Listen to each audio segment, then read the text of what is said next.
आज जी जात पडताळणी समितीची जी ऑर्डर आली आहे सन्माननीय प्रिया सदा सरवणकर यांच्या बाजूने आली आहे, त्या वतीने आज आम्ही सगळ्या गोष्टींची पूर्तता केलेली आहे आणि त्या माध्यमातून लीगल वेमधनं आणि ऑन मेरिट आम्ही सगळ्या बाबतीत आम्ही आयुक्त महोदय आणि इतर गोष्टी इतर ठिकाणीसुद्धा तिकडे आम्ही सबमिशन केलेलं आहे आणि आता आम्ही आमची जी काही रिझल्ट आहे यांच्याकडनं लीगल ओपिनियन आणि इतर सगळ्या गोष्टी आम्ही तपासून पुढचा जो काही आपलं पाऊल आहे ते आम्ही उचलू. सर, तुम्ही पण आयुक्तांना भेटणार आहात का या संदर्भात? कारण आज त्यांनी आयुक्तांची भेट घेतलेली आहे, तर तुम्ही पण घेणार आहात का? तुम्ही काही आयुक्तांकडून समजून घेणार आहात का? नाही, आज ऑलरेडी त्यांचं जी जात पडताळणी समितीची जी काही त्यांच्या विरोधात निर्णय लागला आहे तेच सर्व मेन आहे. आज त्याची प्रत आमच्याकडे आली आणि त्या माध्यमातून ती समिती आयुक्तांना पण ती प्रतची कॉपी ही पाठवली जाईल आणि त्याच्यानंतर आम्ही जर काही गरज वाटलीच तर आम्ही भेटू.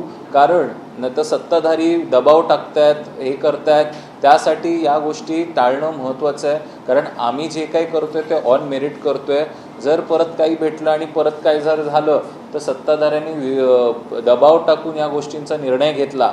म्हणून जे काय होणार ते लीगल अँगलमध्ये होणार आणि जे काय करायचं आहे ते आम्ही जी काही पूर्तता ॲज पर नियम जे काय आहे शासनाचा किंवा आज महानगरपालिकेचा जो MMC ॲक्ट आहे त्यानुसारच आम्ही करणार हे आम्ही नमूद केलं आहे. इथे यामध्ये एक नवीन नियम आलेला आहे असं त्यांनी सांगितलेलं आहे की जो रद्द बातल करण्याचं नगरसेवकांचं जे आहे त्याला 3 महिने आणि नंतरचे 6 महिने असं एकंदरीत तो निर्णय असल्याचं त्यांनी सांगितलेलं आहे.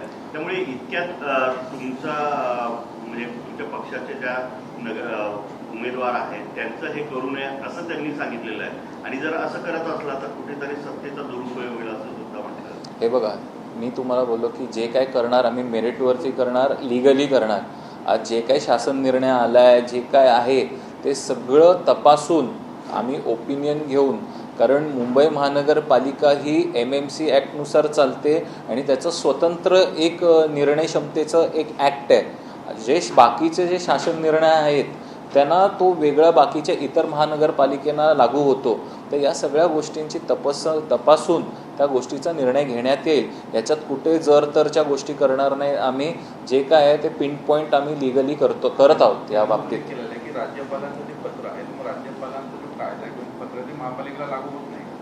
आज तेच सांगतोय की मुंबई महानगरपालिकेचा हा अधिनियमच वेगळा आहे. आम्ही MMC ॲक्ट 1888च्या नुसार आम्ही चालतो. त्या माध्यमातून त्या गोष्टी घडतात आणि जे काही राज्यपत्रक निघतं ते इतर महानगरपालिकांसाठी पण निघतं, पण त्याच्यामध्ये नमूद असलं पाहिजे की मुंबई महानगरपालिका. पण ही गोष्ट आम्ही लीगल ओपिनियन पण घेतोय, आम्ही पण घेतोय आणि त्या माध्यमातून मुंबई महानगरपालिकासुद्धा घेते आणि त्या माध्यमातून जे काही आम्ही येऊ त्या निर्णयावरती ते लीगलच्या याच्यानेच येऊ. कारण उद्या जर तरच्या गोष्टी आम्हाला नको आहेत. नक्की मुंबई महानगरपालिकेचा वेगळा कायदा कोणता या संदर्भात तुम्ही सांगू शकाल का? नाही, आज बघा त्याच्या गोष्टीचं निर्णय क्षमता आज ते लीगल डिपार्टमेंटला पाठवून त्याची जी काही ओपिनियन आहे शेवटी ती घ्यावीच लागते आपल्याला आणि त्यानुसार आम्ही तो निर्णय घेऊ. कारण MMC ॲक्ट पण आपल्याला तितकंच महत्त्वाचं आहे जितकं राज्यपत्रक. पण MMC ॲक्टमध्ये जे काही लिहिलं आहे ते वेगळं आहे आणि शासन निर्णय वेगळा आहे. म्हणून या दोघांचं एक लीगल ओपिनियन झाल्यानंतर संध्याकाळपर्यंत जे काय आहे ते आपल्याला कळेल. आजच कळेल. पण भुलेश्वर इथे मूर्ती गणरायाचा आगमन सोहळा असताना मूर्ती कोसळून 2 जणांचा मृत्यू झालेला आहे असं सांगण्यात येते की रस्त्यावर खड्डे असल्यामुळे ती मूर्ती पडली. त्यामुळे कुठेतरी आगमन सोहळा होत आहेत आणि पालिकेने अजूनही रस्त्यावर खड्डे असल्यामुळे डागडुजी केलेली नाही. आज काही राजकीय पक्षांनी याचं राजकारण केलं. आज कुठल्या गोष्टीचं राजकारण करावं हे काही राजकीय पक्षांना आता काही राहिलं नाही आहे. एखादा व्यक्ती आणि अजून 1-2 व्यक्ती दगावले गेले त्याच्यात आणि आज ती संपूर्ण चौकशी होते. कारण मुळात गणपती निघण्याआधी तिकडे 2दा वेल्डिंग करण्यात आलं आणि परत पण त्याचा सांगाडा आणि इतर गोष्टी पण त्या चौकशीच्या अधीन आहेत. पण त्याच्याच आधी फेसबुकवरती इतर ठिकाणी खड्ड्यांमुळे झालं आणि यांच्यामुळे झालं तर कुठे ना कुठे मुंबईकरांच्या मृत्यूवरती जर राजकारण करायचं झालं तर याच्यापेक्षा दुर्दैवी गोष्ट नाही आहे. आणि काल जे फेसबुकवरती आम्ही बघितलं, ट्विटरवरती, इंस्टाग्रामवरती, की त्यांनी अक्षरशः तो बिचारा जो व्यक्ती गेला आणि मंडळाच्या वतीने आज त्याच्यात राजकीय पोळी भाजून घेतली आहे काही राजकीय पक्षाने त्याच्यात. सर, त्याच्यामध्ये गणेश उत्सव समन्वय समिती असं म्हणते की आम्ही 3 ते 4 वेळेला आयुक्तांना भेटायला गेलो, आयुक्तांनी आम्हाला वेळ दिली नाही. आणि त्यांचं असंही म्हणणं आहे की जी वॉर्डची एकत्र मीटिंग होणं अपेक्षित आहे गणेश उत्सवाच्या पूर्वी, ती देखील अद्यापही लागली गेली नाहीये. तर यामध्ये कसं बघता तुम्ही? कारण आयुक्त भेटत नाहीयेत असं ते म्हणतात. नाही, आज त्या बाबतीत सगळी समन्वय समिती आणि इतर गोष्टींचं मला माहीत नाही. पण इतर वेळी जे कोऑर्डिनेशन कमिटी आहे, स्थानिक मंडळ, वॉर्ड यांची बैठक झाली आहे. स्वतः मी पण त्या बैठकीचा भाग होतो. आणि इतर पण जे झोनल ऑफिसर आहेत आपले याचे नोडल ऑफिसर गणपती उत्सवाचे DMC झोन 2 यांनी पण खड्ड्यांची जी भरणी आहे, कुठले रस्ते आहेत, काय आहेत, किती खड्डे आहेत, याची पण मेजरमेंट्स करून आपण ते दिलेले होते. आणि जिथे घडलं किंवा पूर्ण रस्त्यामध्ये एकही खड्डा नव्हता. आणि हे गोष्टी जे काय आहे, मी असं पिन पॉईंट सांगणार नाही की कशामुळे झालं आहे, पण पोलीस त्या बाबतीत चौकशी करते. आणि आज कुठे ना कुठेतरी म्हणजे काल मी त्या मूर्तिकाराची कार्यशाळा ज्यांची आहे त्यांची पण पत्रकार परिषद बघितली, तर त्याच्यात नमूद केलं की जो कोण गणपती बनवणारा मूर्तिकार होता तो नवखा होता आणि त्याला अनुभव नव्हता ही मूर्ती बनवण्याचा. पण एकंदरीत आम्ही कुठल्याही तर्कावरती गेलेलो नाही आहे. पोलीस याची चौकशी करत आहे. आणि जोपर्यंत चौकशी पूर्ण होत नाही याचा कुठेही राजकीय अर्थ काढू नये. आणि ज्यांनी राजकीय पोळी याच्यावरती केली आणि त्या मृत्यांवरती किंवा मंडळावरती किंवा गणपतीवरती, आज त्यांना मला किळस वाटते त्या राजकीय पक्षांची.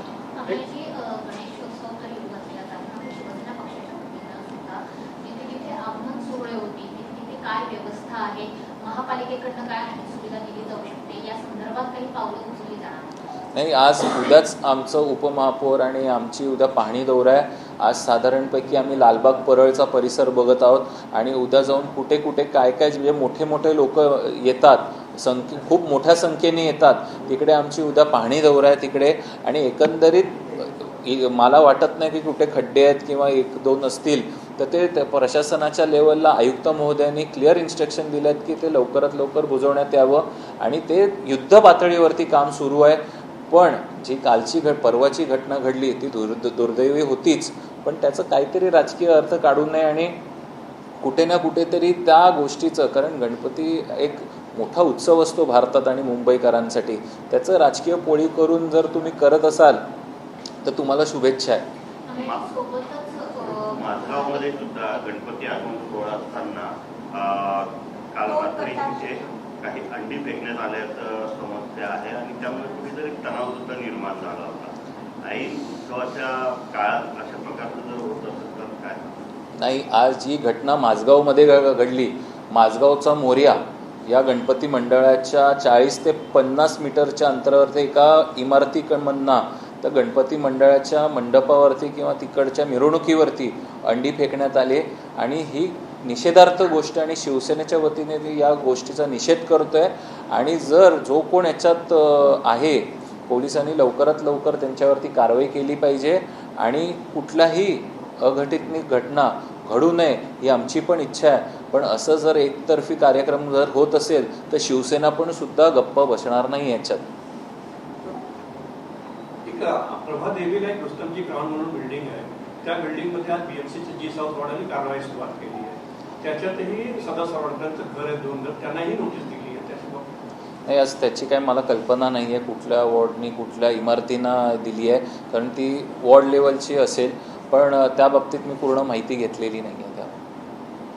सोबतच शालेय शिक्षण विभाग जो आपल्याच पक्षाकडे आहे, एक महत्त्वाचं सर्क्युलर आता काढलं जाते की कोचिंग क्लासेसवरती कडक निर्बंध आणण्याकरता खाजगी कोचिंग सेंटरच्या कारभाराला शिस्त लावण्याकरता हा एक मसुदा प्रसिद्ध केला जातोय, ज्यामध्ये कॉलेजसोबतचा टायअप त्याच्यावर सुद्धा निर्बंध असणार आहे. दिवसाला 5 तासांची मर्यादा आहे आणि 13 वर्षाखालच्या मुलांना आता प्रवेशची मनाई असणार आहे.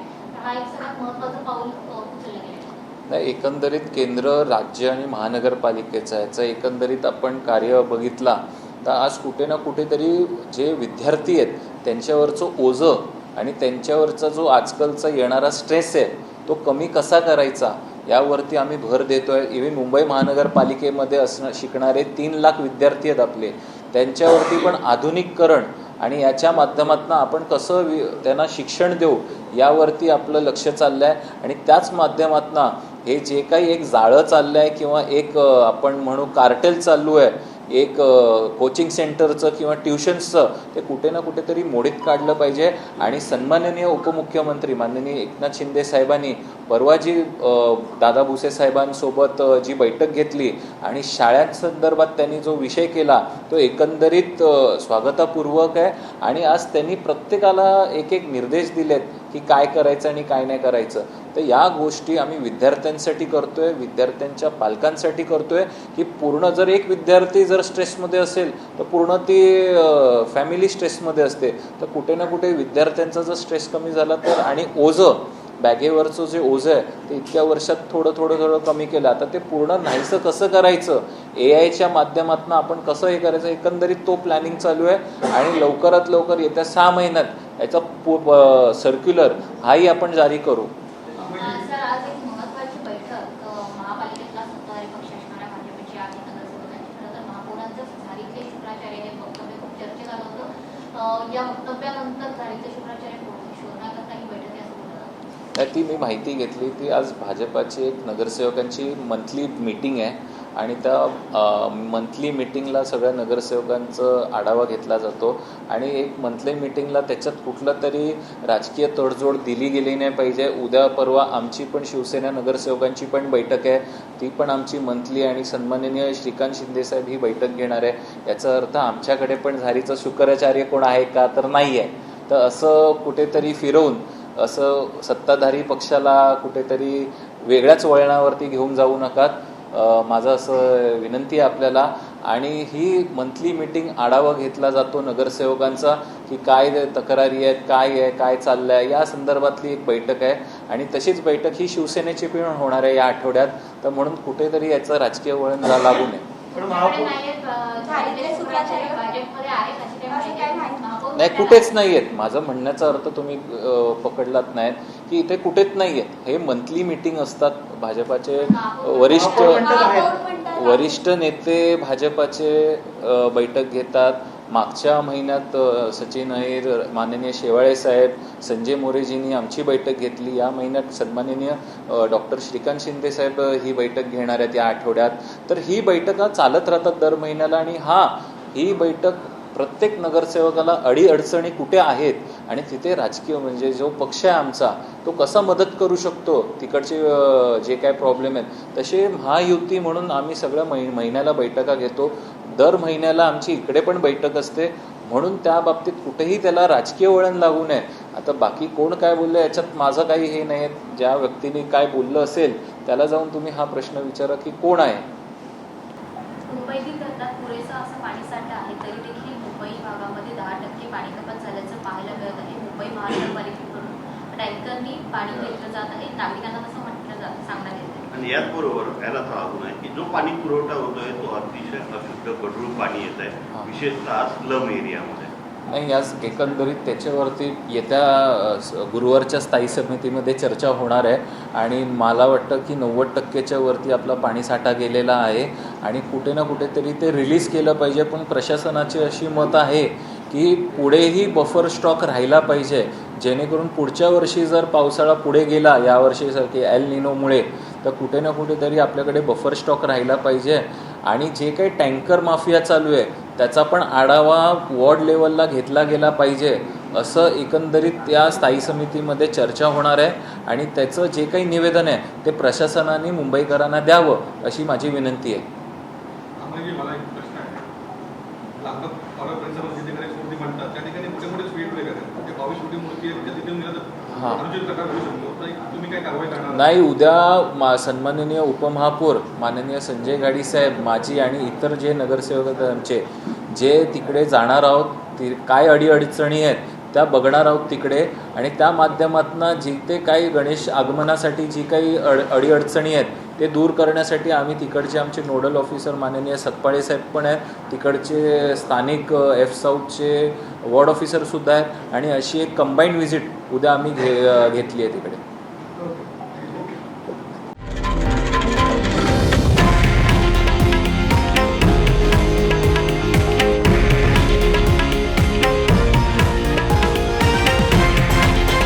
हे आहे देशातील नंबर 1 न्यूज नेटवर्क आणि आपण पाहत आहात TV9 मराठी, एकमेव.